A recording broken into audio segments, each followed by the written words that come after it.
જૂનાગઢના વિસાવદર તાલુકાના માંડાવડ મગફળી કેન્દ્ર પર થયેલા ઘર્ષણ બાદ આપના જિલ્લા પ્રમુખ હરેશ સાવલિયા સહિત 3 સામે હુમલો અને છેડતીની ફરિયાદ નોંધાઈ હતી, જેના પગલે આજે પોલીસ સ્ટેશનમાં હાઈ વોલ્ટેજ ડ્રામા સર્જાયો હતો। ધારાસભ્ય ગોપાલ ઇટાલિયા આરોપી નેતાઓને હારતોરા કરીને પોલીસ સ્ટેશન લઈ ગયા હતા, જ્યાં હાજર મહિલા પીઆઈ સાથે ઉગ્ર બોલાચાલી થઈ હતી।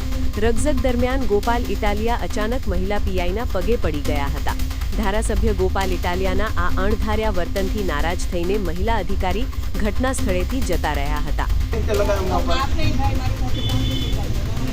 હાલો પગે લાગુ લો કેટનો આરોપ કેવી રીતે કર્યો, કેવી રીતે છેડતી કરી હમણે, નહીં કેવી રીતે છેડતી કરી હમણે,